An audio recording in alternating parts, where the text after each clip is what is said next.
گزارش کرنا چاہتا ہوں کہ آپ پہلی صفوں سے تھوڑا تھوڑا آگے تشریف لیں تاکہ بعد میں آنے والے پیچھے کھڑے نہ ہوں وہ بیٹھ سکیں ساتھ جو تھوڑا تھوڑا آگے تشریف لیں. سرکار آپ یہاں بیٹھ جائیں. سلوات پڑھیں ایک مل کر بولا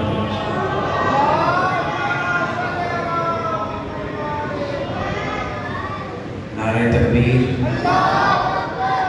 اللہ آل محمد کا بھی خالق ہے. دونوں ہاتھ اٹھا کے نعرہ تکبیر.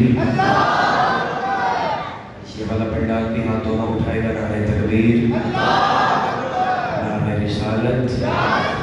دونوں ہاتھ اٹھاؤ. نعرہ حیدری. حسینیت. یزیدیت. آل محمد پہ بلند آواز سے صلوات.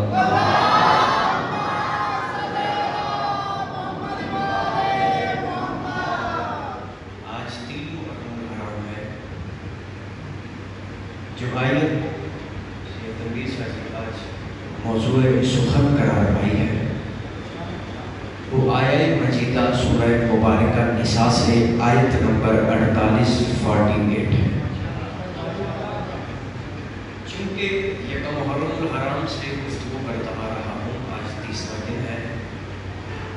بتانے کا مقصد فقط یہ ہے کہ بطول کے بغیر ہر فرد اہل بیت کا ادھورا ہے. اگر کسی کے حصے میں کوئی فضیلت ہے تو کہیں نہ کہیں سبب اس کا بطول ظاہر ہے. جس آیت مجیدہ کی میں نے گفتگو کا آغاز کیا ہے سورہ مبارکہ نساء سے ہے. اس کا ترجمہ پڑھتا ہوں اور ترجمے میں ہی آپ کے چہروں پہ نظر رکھوں گا. ہر چہرے پہ مسکراہٹ آ جائے گی. خدا فرما رہا ہے ان اللہ لا یغفر ان یشرک بہ. بے شک اللہ معاف نہیں کرے گا کس بندے کو؟ اسے جس نے اللہ فرمایا اسے جس نے میرے ساتھ شرک کیا. اللہ فرماتا ہے میں اسے معاف نہیں کروں گا جس نے میرے ساتھ شرک کیا. اگلے حصے میں خدا پہلے حصے میں خدا نے اپنا جلال دکھایا. خدا نے فرمایا چاہے کوئی جتنا بھی متقی ہو جتنا بھی پرہیزگار ہو جتنا بھی نیک ہو اگر تو اس نے شرک کیا تو میں اسے معاف نہیں کروں گا.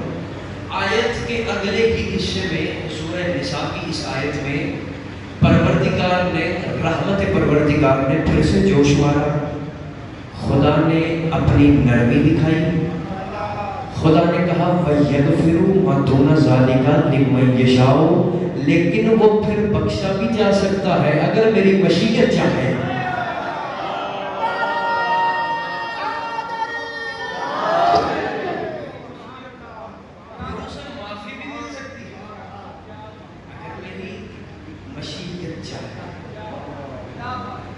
آپ سلامت کریں. جو ہاتھ اٹھ کے آپ آزادی یہی حق ہے.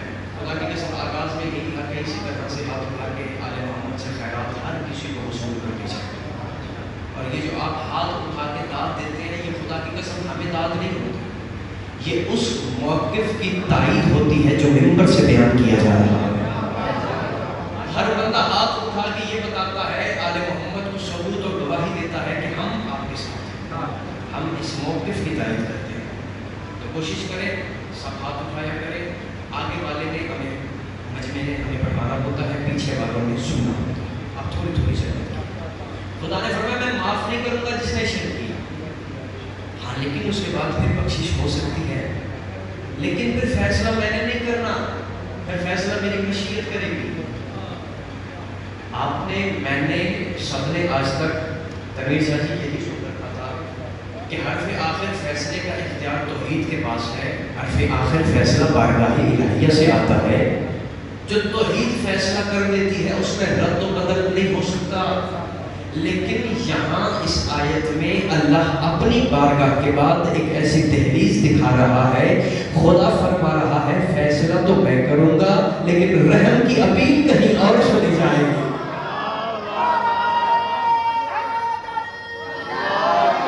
فیصلہ میں کروں گا رحم کی اپیل کہیں اور سنی جائے گی. میرے مالک میں ہاتھ باندھ کے کھڑا ہوں. ہمیں تو یہی پتا تھا کہ آخری فیصلہ بارگاہ الہیہ سے آتا ہے. آخری فیصلہ بارگاہ توحید سے آتا ہے. اس کے بعد گنجائش باقی نہیں رہتی.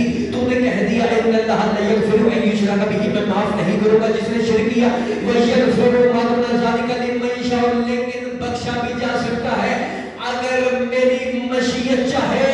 اس کا مطلب اللہ نے آیت میں یہ سب کو سمجھا دیا ہے کہ اللہ اور ہے، اس کی مشیت ہے.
جیسے مشیت چاہے گی ویسے ہی نبی کریں گے. میرے مالک پھر مجھے اتنا بتا دے، میرا نشیرہ ورکا مرکزی امام بارگاہ کا مجمع پریشان ہے، یہ جاننا چاہتا ہے کہ مشیت کون ہے. تاریخ کے اوراق پلٹتے کسی ایک ایسے واقعے پہ میری نظر پڑ گئی جہاں پہ مجھے پتہ چل گیا وہاں پہ سزا کوئی اور دے رہا تھا، معاف کوئی اور کروا رہا تھا. جو بندہ ابھی تک پیچھے ہے، پہلے حلالی سے لے کر آخری حلالی تک ہر بندے کا مجھے اٹھا ہوا چاہیے. جس تک میرا جملہ پہنچے، جو ابھی تک نہیں سمجھ سکا اس کے لیے میں مزید آسان کرتا ہوں. شیعوں 3 شبان تھی، حسین کا شہر تھا، دروازے پہ پر کرتا فرشتہ فکرس بیٹھا ہوا تھا. سزا اسے اللہ نے نہیں تھی، معافی حسین نے دے کے زمانے کو بتایا. اور زمانے والوں شاد رکھو، وہ خدا ہے، ہم مشیت خدا.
حسین نے اپنے مشیت والے اختیار کو استعمال کیا. جو بندہ کہے ہم نے تو یہ واقعات پہلے بھی سن رکھے ہیں، ان کے لیے میں اگلی بات کہنے لگا ہوں. خدا کی قسم تیرے مذہب میں پہاڑ سے بھی بڑا نام بہار الانوار علامہ باقر مجلسی، دوسری کتاب اثبات الخدا شیخ خر عاملی کی کتاب ہے. اس میں معصوم کا جملہ ہے. بندہ چلتا چلتا معصوم کے پاس آیا، امام نے دونوں ہاتھ سینے پہ رکھ کے کہا اے زمانے والوں، نحن مشیت اللہ، ہم 14 ہی اللہ کی مشیت ہے.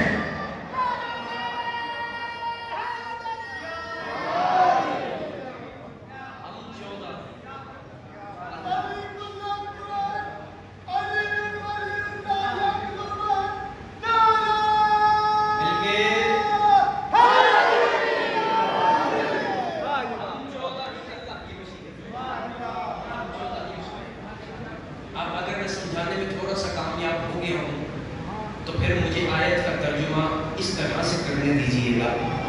خدا فرما رہا ہے بے شک اللہ معاف نہیں کرے گا جس نے میرے ساتھ شرک کیا، لیکن وہ بخشا بھی جا سکتا ہے اگر یہ چاہنا چاہے، اسے پھر معافی مل سکتی ہے اگر یہ چاہے۔ اللہ چلتا چلتا معصوم کی بارگاہ میں آیا، اس نے سجدہ ادا کیا، سجدہ تعظیمی ادا کر کے کہتا ہے مولا گناہ کی کتنی اقسام ہے؟ امام نے فرمایا الاکبر الکبائر السبع، اکبر گناہ 7 ہے۔ یہ اکبر کبیرہ گناہ اور صغیرہ گناہ یہ شریعت میں اصطلاحات استعمال کی گئی، جبکہ یاد رکھیے گا گناہ چھوٹا یا بڑا نہیں ہوتا، گناہ گناہ ہوتا ہے۔ امام نے فرمایا اکبر گناہ 7 ہے، ان شرک، اس میں پہلا گناہ شرک ہے۔ اکبر گناہ، کبیرہ گناہ اور صغیرہ گناہ میں فرق کیا ہے؟ جملہ کہوں گا آپ کے حوالے، آپ کے سوالوں کی نظر کروں گا، جملہ خود بول کے بتائے گا کہ یہ معصوم کی زبان سے نکلا ہے۔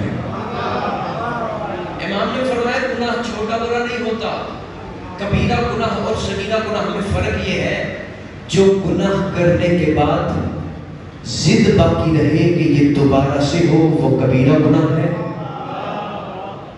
دل چاہے کہ یہ دوبارہ سے ہو، اور جو گناہ کرنے کے بعد پشیمانی ہو وہ صغیرہ گناہ ہے۔ اس کا مطلب جس گناہ کے بعد شرمندگی ہو وہ صغیرہ بھی کبیرہ ہے، جس کے بعد ضد باقی رہے وہ کبیرہ، صغیرہ بھی کبیرہ ہے، اور جس کے بعد پشیمانی ہو وہ کبیرہ بھی صغیرہ ہے۔ امام نے فرمایا پہلا گناہ شرک ہے، جس نے شرک کیا اس نے اکبر گناہ کیا۔ دوسرا امام نے فرمایا دوسرا اکبر گناہ ہے جس نے ہم اہل بیت کے حق کا انکار کیا، اس نے بھی اکبر گناہ کیا۔ تیسرا امام نے فرمایا اکل المال الیتیم، جس نے یتیم کا مال کھایا اس نے بھی اکبر گناہ کیا۔ چوتھا امام نے فرمایا وہ بھی اکبر گناہ ہے کسی ایسے میدان سے بھاگ جانا جہاں پہ رکنا ضروری ہو،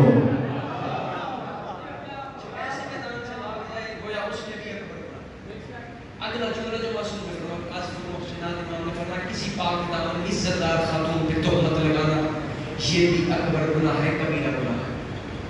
اب امام نے فرمایا اگلا کبیرہ گناہ یہ ہے کہ اپنے والدین کی نافرمانی کرنا، والدین کے حق کو غصب کرنا۔ پہلا گناہ امام نے فرمایا شرک ہے۔ شرک اللہ سے پوچھو شرک کیا ہے، وہ کہتا ہے اللہ جیسا کسی کو سمجھو تو یہ شرک ہے۔ یاد رکھنا اس نے کیا کہا، اللہ جیسا کسی کو سمجھو تو شرک ہے۔ یاد رکھنا جیسا ہمیشہ وہ سمجھتا ہے جس نے اصل کو دیکھا ہو، جس نے اصل کو دیکھا ہو۔ میں آپ کے لیے آسان کرتا ہوں، آپ کسی جگہ پہ جاتے ہیں، کوئی بندہ کہتا ہے فلاں بندہ آن عباس حیدری جیسی تقریر کرتا ہے، گفتگو کرتا ہے، اس کا مطلب اس نے مجھے گفتگو کرتے ہوئے سنا، پھر اس نے فیصلہ کیا کہ وہ مجھ جیسی گفتگو کرتا ہے۔ اب وہ کون سی ایسی آنکھ ہے جس نے اللہ کو دیکھا ہے؟ کوئی ایسی آنکھ جس نے اللہ کو دیکھا ہو، وہی خالق ہو، بے مثل بے مثال اللہ، وہی اللہ کہہ رہا ہے میں کسی کا شریک نہیں، لم یلد ولم یولد، نہ میں نے کسی کو جنا نہ کسی نے مجھ کو جنا۔ خدا کہہ رہا ہے میرا کوئی شریک نہیں، وہی اللہ پھر دنیا والوں کو بتا رہا ہے کہ کوئی وجہ اللہ بھی ہے۔ جب وہ کہہ رہا ہے میرے جیسا ہے ہی کوئی نہیں، میرے مالک اگر تیرے جیسا ہے ہی کوئی نہیں، پھر تو نے وجہ اللہ کیوں بنا دیا؟ تو نے اپنے جیسا چہرہ کیوں بنایا؟ تو نے اپنے جیسی زبان بنا کے لسان اللہ کیوں کہہ دیا؟ تو نے اپنے جیسے ہاتھ بنا کے ید اللہ کیوں کہہ دیا؟ اللہ نے فرمایا ید اللہ بھی اللہ نے بنایا، عین اللہ بھی اللہ نے بنایا، عذر اللہ بھی اللہ نے بنایا۔ پہچان ہمیشہ ظاہر سے ہوتی ہے۔ کتاب لکھنے والے کی سوچ کیا ہے آپ اسے دیکھ کے نہیں، اس کی کتاب سے اندازہ لگا سکتے ہیں کہ اس کا خیال، اس کا تخیل کیسا ہے۔ اللہ نے اپنے آپ کو ظاہر نہیں کیا۔ جو بندے کہتے ہیں اللہ جیسا کسی کو سمجھو تو وہ شرک ہے، اس کے لیے میں جملہ کہنے لگا ہوں، حرف حرف کا ضامن ہو، اپنے اپنے چہرے پر رونق اور مسکراہٹ رکھنا۔ اللہ نے فرمایا میرے جیسا کسی کو سمجھو، دنیا والوں نے کہا وہ شرک ہے۔ اللہ نے فرمایا میرے مالک تو خود ظاہر نہیں ہوا۔ اللہ نے فرمایا میں ظاہر نہیں ہوا دنیا والوں کے سامنے، دیا اور اس زمانے والوں کو کہہ دیا اگر تمہارے علم میں اتنی طاقت ہے، اگر تمہارے پاس اتنی قوت ہے، اگر تمہاری اتنی اوقات بساط ہے تو میں نے اپنے جیسا بنا کے تمہارے سامنے ظاہر کر دیا ہے۔ میں بتانے لگا ہوں شرک کیا ہے۔ اب اگر تمہارے علم میں اتنی قوت ہے تو حجب اللہ بناؤ، اگر تمہارے پاس اتنی طاقت ہے تو کوئی عین اللہ بناؤ، اگر تمہارے پاس اتنی قوت ہے تو کوئی لسان اللہ بناؤ، اگر تم علی جیسا نہیں بنا سکتے تو اللہ جیسا کیسے بنا سکو گے؟ اللہ نے کہا شہیدوں میں زمانے کو بتانا چاہتا ہوں اور بندے یاد رکھنا میرے مقابلے میں ماننا شرک نہیں ہے۔ کوئی بندہ اگر میرے فضائل کا انکار کرے وہ مشرک نہیں ہوتا بلکہ علی کی فضیلت کا انکار کرنے سے مشرک۔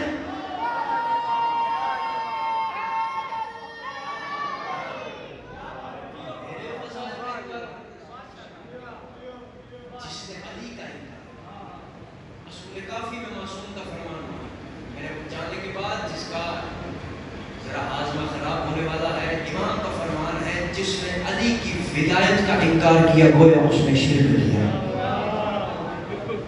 میری بات ساتھ ساتھ آپ کے حوالے کرنا چاہتا، اس نے شرک کیا۔ خدا نے فرمایا میں نے اپنے جسم اللہ کے ظاہر کر دیا ہے، تم جانو تمہارا کام چاہتا۔ میرے مالک تو خالق ہے، تو مالک ہے، تو نے سب کچھ آل محمد کو دیا ہے اور اپنی مرضی سے دیا ہے، اپنی مرضی سے دیا۔ میرے مالک تو نے کہہ دیا ہم نے مان لیا۔ خدا نے قرآن میں فرمایا میں جب سے ممبر پہ کھڑا ہوں میں نے کوئی شرک یا کلمہ زبان سے ادا نہیں کیا، کوئی ایسا کوئی لفظ کوئی ایسا جملہ پچھلے احباب بولیے تھوڑا سا جا کے بیٹھی، کوئی میں نے ایسا جملہ ادا تو نہیں کیا۔ بندے اعتراض کرتے ہیں جی شیعہ مشرک ہیں، یہ شرک کرتے ہیں۔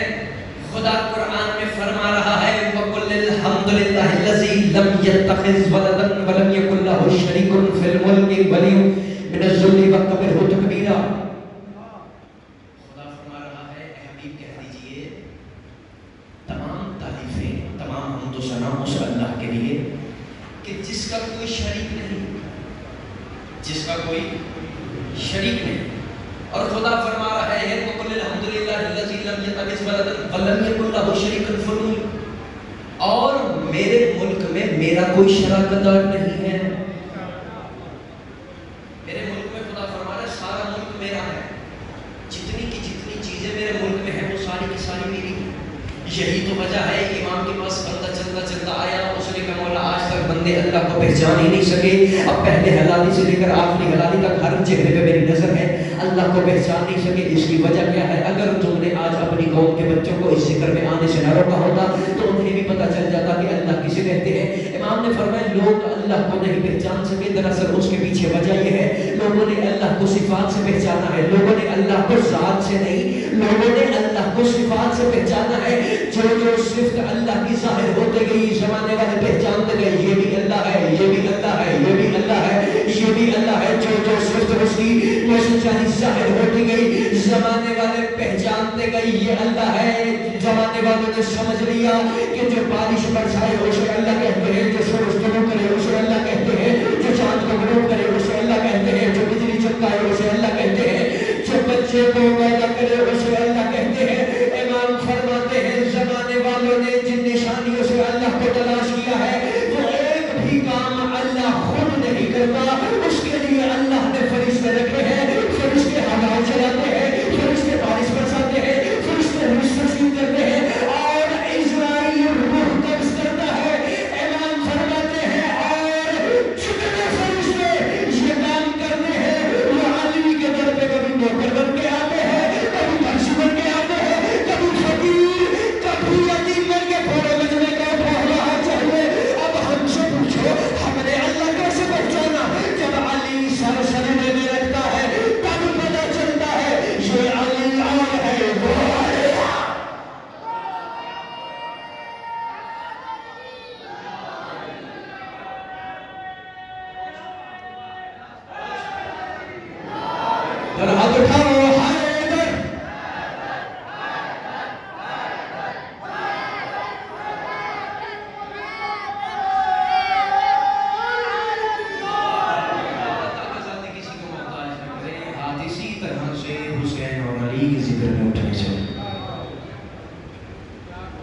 علی یہی وجہ ہے کہ آج تک کبھی کسی کو آدم پہ اللہ ہونے کا شک نہیں ہوا.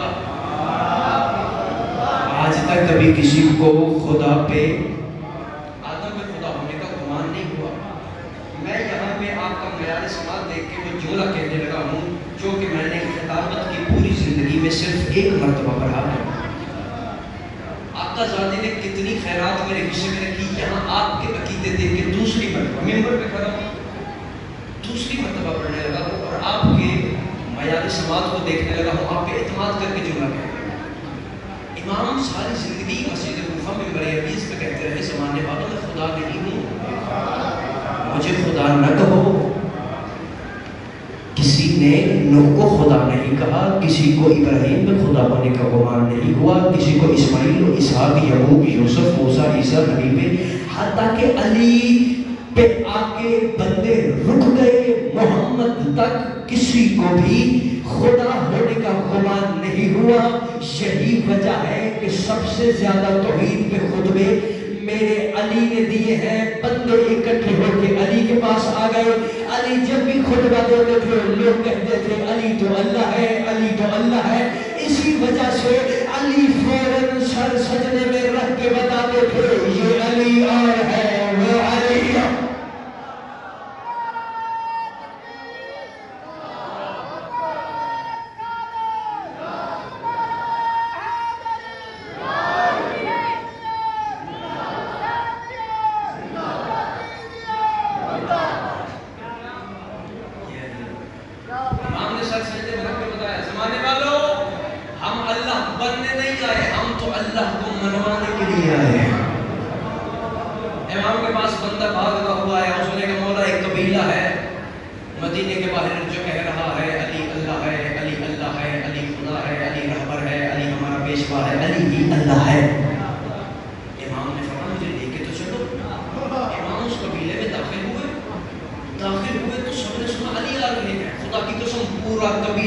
جو جہاں تھا اس نے اپنی مصروفیت وہیں پہ ترک کی, بھاگتا ہوا علی کے قدموں میں آ کے گرا اور کہنے لگا علی اللہ ہے, علی خدا ہے, علی اللہ ہے. علی نے فرمایا میری بات سنو, مجھے اللہ نہ کہو, مجھے خدا نہ کہو, میں خدا نہیں ہوں. انہوں نے کہا یا علی ہو نہ ہو ہمارا اللہ تو تو ہی ہے, ہمارا خدا تو تو ہی ہے. علی نے فرمایا اگر اب تم نے مجھے اللہ کہا میں تمہیں آگ کا عذاب دوں گا. صحیح بخاری میں ہے آگ کا عذاب دینا صرف پروردگار کو زیر دیتا ہے. اب اگر تم نے مجھے اللہ کہا میں تمہیں آگ میں جلا دوں گا. یہ باز نہیں آئے. علی نے اپنے غلام کو حکم کیا آگ لکڑیاں لے کے آؤ. غلام آگ لکڑیاں لے کے آیا. علی نے آگ کو روشن کیا, آگ کو جلایا. جتنے علی کو اللہ کہہ رہے تھے علی نے سب کو آگ میں پھینک کے جلا دیا. وہ سارے کے سارے جل گئے. وہی موقع پہ مر گئے. علی واپس آ گئے. چند دن گزرے, علی ممبر پہ بیٹھے ہوئے تھے. ایک بندہ دوڑتا ہوا علی کے قریب آیا. قریب آگے کہتا ہے یا علی کچھ دن پہلے کچھ بندے آپ کو اللہ کہہ رہے تھے, آپ نے انہیں آگ کا عذاب دیا تھا. علی فرماتے ہیں ہاں وہ سارے کے سارے مارے گئے تھے. کمر مسکرا کے حیران ہو کے کہتا ہے یا علی جن کو آپ نے آگ کا عذاب دیا تھا جو مارے گئے تھے آج وہ سارے اپنے گھروں میں زندہ بیٹھے ہیں. آج وہ اپنے گھروں میں زندہ بیٹھے, ہاتھ اٹھانا اپنی حلال کر, آج وہ اپنے گھروں میں زندہ بیٹھے ہیں. علی فرماتے ہیں شہید ہم زمانے کو بتانا چاہتے ہیں اور زمانے والوں یاد رکھو زندگی دینے والا کہ میں علی ہوں, موت دینے والا.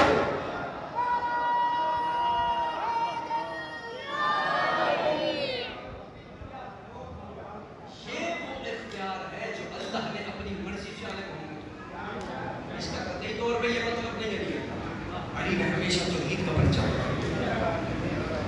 اے حبیب کہہ دو تمام حمد و ثنا اس اللہ کے لیے جس کا کوئی بیٹا نہیں اور اس کے ملک میں اس کا کوئی شراکت دار نہیں ہے. وہ اپنی پورے ملک کا تنہا اکیلا بادشاہ ہے. میرے مالک تمہیں کہہ دیا ہم نے مان لیا کہ ملک سارا ہی تیرا ہے. اب ہمیں اجازت ہے ہم کہہ سکیں کہ پروردگار ملک سارا ہی تیرا ہے, ملک سارا ہی تیرا ہے. ابھی ہم اتنا کہہ رہے تھے کہ خدا نے قرآن میں سورہ آل عمران میں خود ہی کہہ دیا کل اللہم مالک الملک، کہہ دیجئے کہ ملک کا مالک اللہ ہی ہے، تو دل ملک کا منتشاء، پھر وہ جسے چاہتا ہے ملک عطا کر دیتا ہے۔ ملک تو اس کا ہے لیکن وہ جسے چاہتا ہے ملکیت دیتا ہے۔ میرا مالک ملک تیرا تھا، امام فرماتے ہیں خدا نے اپنے ملک کا مالک جنہیں بنایا وہ ہم آل محمد ہیں۔ میرا مالک ملک تیرا، تو نے کہہ دیا ہم نے مان لیا، لیکن یہ ملک تو نے کسی عطا کیا؟ یہ مالک رضی اللہ تو ہو نہیں سکتے، کیونکہ رضی اللہ کے لیے تو ہم خود دعا مانگتے ہیں تو ان سے راضی ہو جا، جن کے لیے ہم خود دعا مانگے وہ مالک تو نہیں ہو سکتے۔ میرے مالک پھر ہمیں بتا دے مالک کون ہے۔ سورہ آل عمران ہی بول کری کل ان کنتم تحبون اللہ فاتبعونی یحببکم اللہ، اے حبیب ان سے کہہ دو کہ تم میری اتباع کرو، اگر تم نے میری اتباع کری پھر تجھے اس سے محبت کرنے کی ضرورت ہی نہیں ہے، وہ پھر تجھے خود چاہنا شروع کر دے گا۔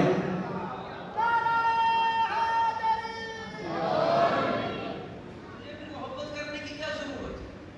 وہ تجھے خود چاہنا شروع کر دے گا، تجھے خود محبت شروع کر دے گا۔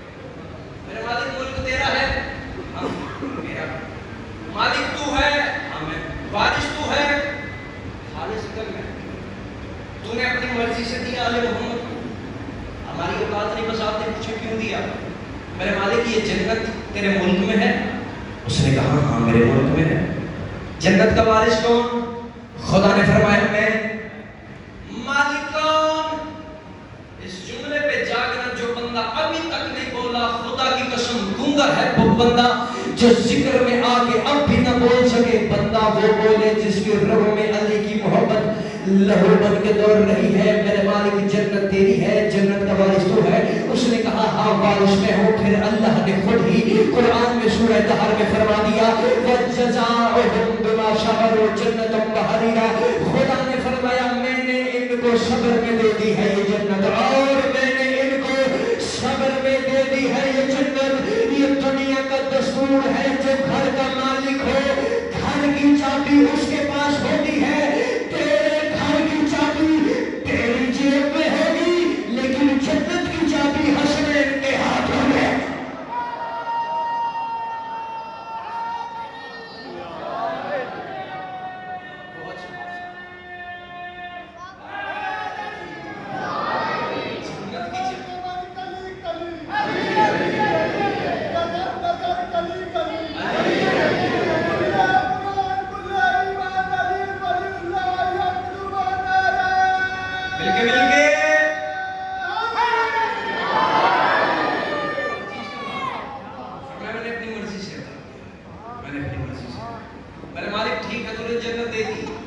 قرآن جس کی ہم روز تلاوت کرتے ہیں وہ تو تیرا ہے، فرمایا ہم میرا ہے۔ اس کا وارث تو ہے، فرمایا میں ہوں۔ پھر خدا نے خود ہی قرآن میں فرما دیا ثم اورثنا الکتاب الذین اصطفینا من عبادنا، پھر ہم نے قرآن کا وارث ان عبد کو قرار دیا جو ہم نے مصطفیٰ کیے ہوئے تھے۔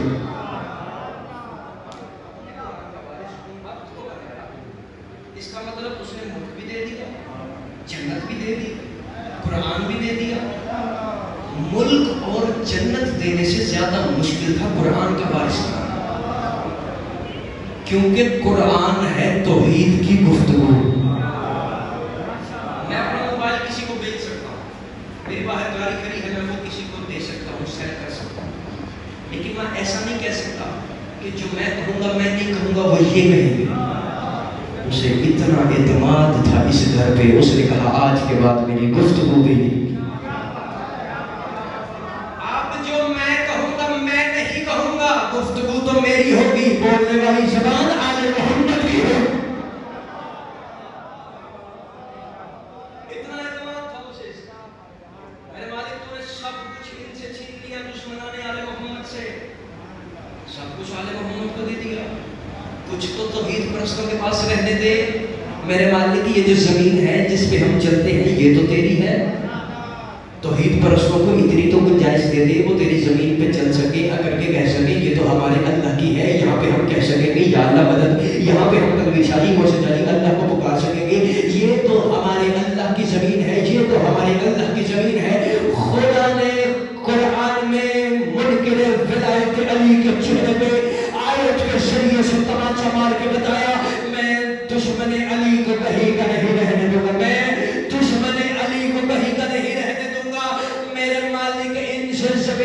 آسمانی سے چھینے گا. خدا نے فرمایا وَنُرِيدُ أَن نَّمُنَّ عَلَى الَّذِينَ اسْتُضْعِفُوا فِي الْأَرْضِ وَنَجْعَلَهُمْ أَئِمَّةً وَنَجْعَلَهُمُ الْوَارِثِينَ. خدا نے فرمایا اور ہم نے زمین کا وارث انہیں بنایا ہے جنہیں زمین پہ کمزور کرنے کی کوشش کی گئی.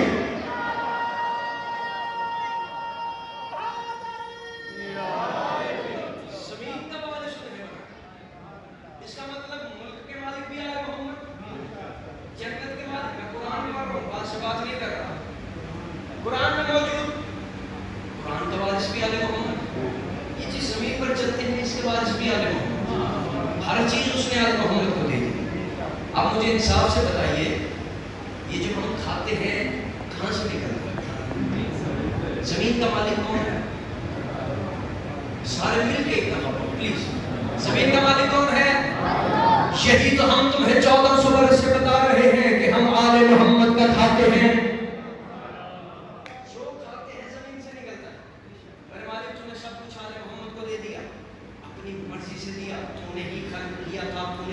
بنا دیے اپنی مرضی سے بنا دیے. تو نے کہہ دیا اب جو مانگنا اس سے مانگنا.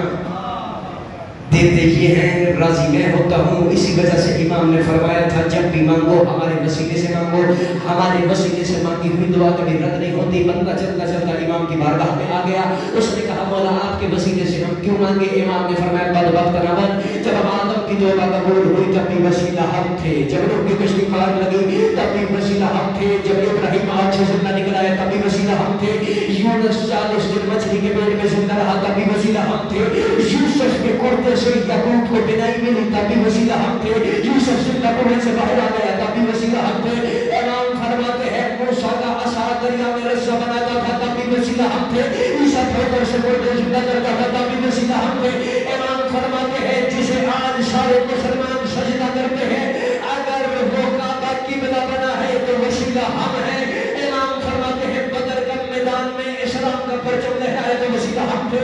احد کا میدان فتح ہوا تو وسیلہ ہم تھے. عمر ابن عبد الوہاب سے جہنم ہوا تو وسیلہ ہم تھے. خیبر میں مرحب کے 2 ٹکڑے ہوئے تو وسیلہ ہم تھے.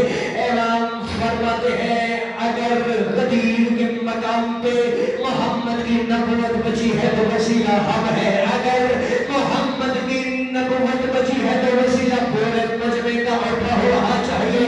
وسیلہ ہم ہے. امام فرماتے ہیں حارث بن نعمان شہری پہ اگر عذاب آیا ہے تب بھی وسیلہ ہم ہے. امام فرماتے ہیں مومنوں یاد رکھنا ہمارا ہر چاہنے والا قبر کی پہلی رات مسکراتا رہے گا وسیلہ ہم ہوں گے. روز حشر مطمئن رہے گا غازی کا ویسا ہاتھ نہیں چلا کرتا وسیلہ ہم ہوں گے. ہمارا عزادار حلالی روز حشر مسکراتا ہوا جنت میں جائے گا تب بھی وسیلہ ہم ہوں گے. ہمارا منکر جہنم میں تڑپتا رہے گا تب بھی وسیلہ.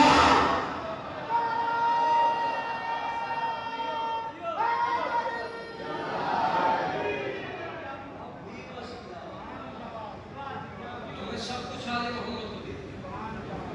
میرے مالک اگلے معاملات کو اپنے ذمہ لے لے. بس میں فضائل بہت زیادہ پڑھ چکا ہوں 3 سے 4 منٹ. اگلے معاملات جلدی سے اپنے ذمہ لے لے. فرمایا اگلے کون سے معاملات؟ میرے مالک شفاعت تو تمہیں ہی کرنی ہے نا. فرمایا ہاں شفاعت میں نے کرنی ہے. اتنا لفظ سنا منکر ولایت علی مسکرا پڑا. شکر ہے اگلے معاملات تو اس نے اپنے اوپر لے لیے. آگے تو آل محمد کے سہارے کی ضرورت ہی نہیں پڑے گی. ہم اللہ سے کہیں کہ ہماری مدد کر ہماری شفاعت کر. اللہ بھی منکر ولایت علی کو پہلے پھنساتا ہے پھر مارتا ہے. خدا نے کہا لا یملک الشفاعت نہیں کوئی مالک شفاعت کا. آگے اللہ نے کہا الا من اتخذ عند الرحمن عہدا سوائے اس من کے جس نے اللہ سے وعدہ لے رکھا ہے.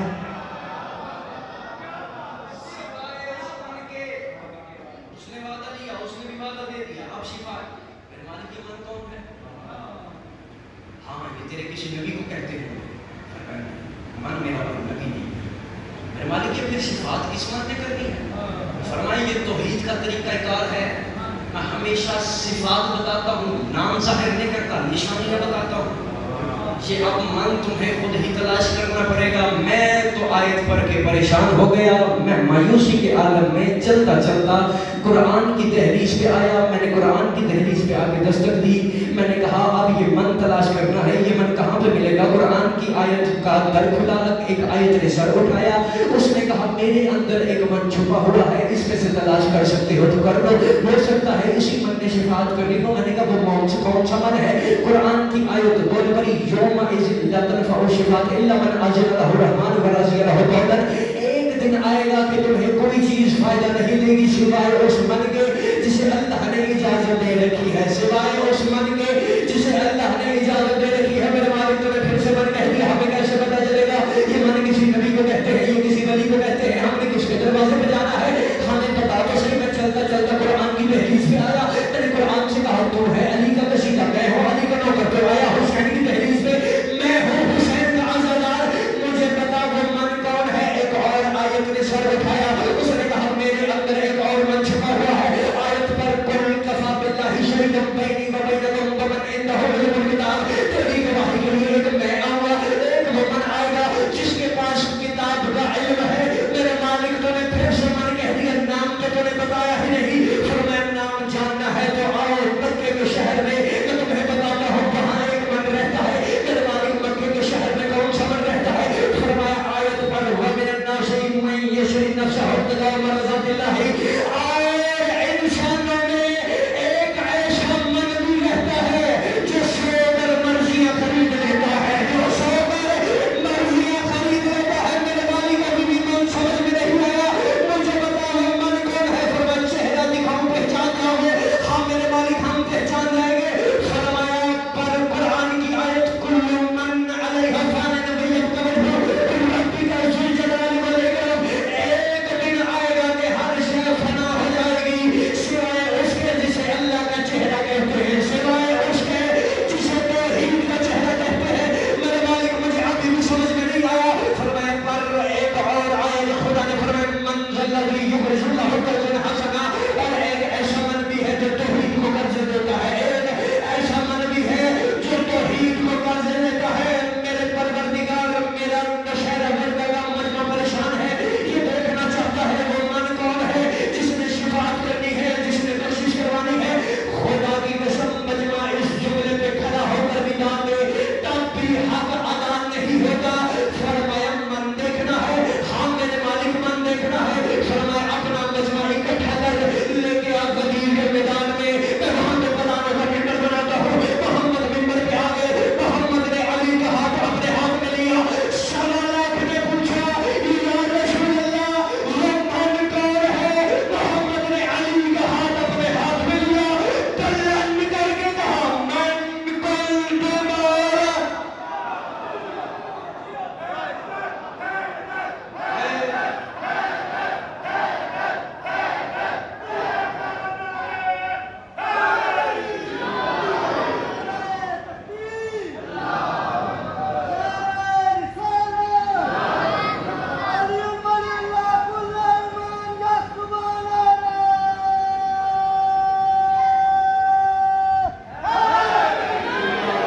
ہاتھ اٹھاؤ حیدری.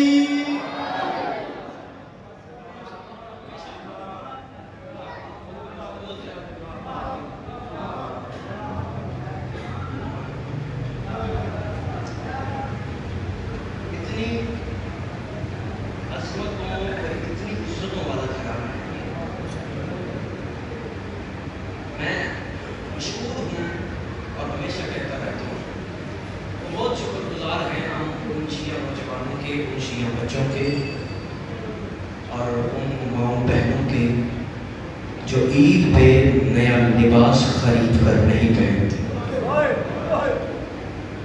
شیعہ جوانوں کے جو عید والے دن بھی رو کے گلیوں سے گزرتے ہیں. اگر کوئی پوچھ لے کہ کیوں رو رہے ہو, کوئی تیرا نقصان ہوا ہے, وہ رو کے کہتا ہے میری لاہور والی بی بی گزر گئی. یا سیدہ یا سیدہ رو کے کہتا ہے میری لاہور والی بی بی. کائنات کی پہلی اور آخری خاتون ہے جس کا نام ہے رقیہ, جو سب سے پہلے گزری ہے اور سب سب سے زیادہ اجڑی ہے.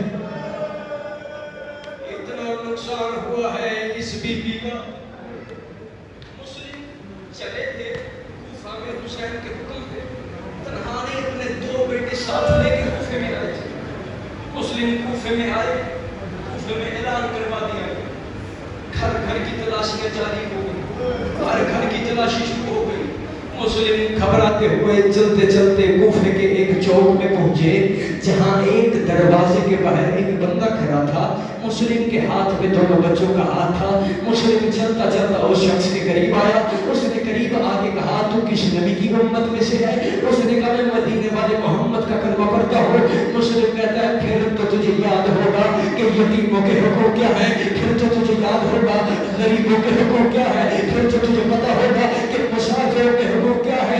وہ کہتا ہے ہاں مسافر مجھے پتا ہے کہ یتیموں کے حقوق کیا ہے، غریبوں کے حقوق کیا ہے، یتیموں کے حقوق کیا ہے. اتنا کہنا تھا. مسلم اس کے چہرے کی طرف دیکھ کے کہتا ہے مجھے دیکھ کے پہچان، اور میں یتیم بھی ہوں، میں غریب بھی ہوں، اور میں مسافر بھی ہوں. اتنا کہہ کے مسلم نے 2 بچوں کا ہاتھ اس کے ہاتھ میں دیا. ہاتھ میں دے کے کہتا ہے ان بچوں کا ہاتھ پکڑ لے. وہ گھبرا کے کہتے نام میں نہیں پکڑوں گا ان کا ہاتھ. اس نے کہا کیوں نہیں پکڑ سکتا؟ اس نے کہا کوفے کا نیا گورنر آیا ہے، گھر گھر میں تلاشیاں جاری ہے. مسلم طرف کے کہتے بس اتنی دیر کے لیے ہاتھ پکڑ لے جب تک میں وہ گلی کا موڑ نہ مڑ جاؤں. وہ گھبرا کے کہتے اس کے بعد یہ بچے کہاں پہ جائیں گے؟ مسلم رو گئے تھے. اس کے بعد یہ بچے جانے ان کی بقیے والی مان. یا سیدہ آج کے دن اپنا سینہ پیارا نہ کر رہے اجرکم اللہ اجرکم اللہ. اس کے بعد یہ بچے کہاں گئے؟ بھوکا بھی تھا مسلم، پیاسا بھی. کتابیں کہتے ہیں مسلم کوفہ کی گلیوں میں ہاتھ میں تلوار لیے، گریباں چاک، کپڑے پھٹے ہوئے، پاؤں میں نالین نہیں، سر پہ امامہ نہیں. مسلم کے بدن پہ لہو لگا ہوا تھا. تلوار ہاتھ میں لے کے کوفہ کی گلیوں میں چکر لگا کے اللہ اکبر کی صدائیں دیتا جا رہا تھا کہ ایک کمینے نے کہا یہ ہاشمی ہے، یہ ہمیشہ دھوکے سے مارے جاتے ہیں. انہوں نے ایک گلی میں کنواں کھودا، گڑھا کھود کے انہوں نے آگے سے حملہ کیا. مسلم چلتا چلتا پیچھے آیا، مسلم کا پاؤں پھسلا. مسلم کا رہے جو ماتم کرنا چاہتا ہے ماتم کی تیاری کرے. سر پہ ہاتھ رکھ کے میں تیرے ماتم کے لیے جملہ صدر کہنے لگا ہوں. جو ہی مسلم کا رہے میں کدھر گنا تھا، مجھے عزت علی کی قسم ہے جس کے ہاتھ میں پتھر تھا اس نے مسلم کو پتھر مارا. جس کے ہاتھ میں نیزہ تھا اس نے مسلم کو نیزہ مارا. جس کے ہاتھ میں خنجر تھا مسلم اکیلا گرہے میں رو کے کہہ رہا تھا آج میرا غازی ہوتا، آج میرا اکبر ہوتا، پھر میں دیکھ. یا سیدہ یا سید ہر بندہ کوشش کرسی بٹھا آج میرا اکبر ہوتا، میں دیکھتا کس طرح تم مجھے ہاتھ لگاتے ہو. انہوں نے مسلم کو گلے سے نکالا، مسلم کو گلے سے نکالا کہ رسیاں باندھ کے دارالعمارہ میں لے کے چلے. دارالعمارہ میں لے کے گئے. یہ کمینہ جو تخت والا تھا یہ چلتا مسلم کے قریب آیا. مسلم کے قریب آ کے کہتا ہے مجھے سلام کر امیر کہہ کے. مسلم بول کے کہتا ہے او کمینے میں تجھے امیر نہیں کہہ سکتا، امیر پوری کائنات میں صرف میرا بادشاہ حسین ہے. میں مر تو سکتا ہوں، حسین کے علاوہ کسی کو امیر نہیں کہہ سکتا. یہ کبھی نہ بول کے کہتا دوبارہ بول جو تم نے ابھی جملہ کہا ہے. اس نے کہا میں مر تو سکتا ہوں، حسین کے علاوہ کسی کو امیر نہیں کہہ سکتا. کرنا ماتم کی تیاری، اتنا جملہ کہنا تھا. اس کمینے کے ایک ہاتھ میں خنجر تھا، ایک ہاتھ اس کا خالی تھا. اس نے قیدی مسلم کے چہرے پہ تماچا مارا، مسلم کا چہرہ یوں پھرا. اس نے دوسرے ہاتھ سے مسلم کے لبوں میں خنجر پھیرا. یہاں سے غازی گھوڑے کی جیت جگنا طرف کے کہتے مولا پتہ تو کر مسلم کو خیر ہے.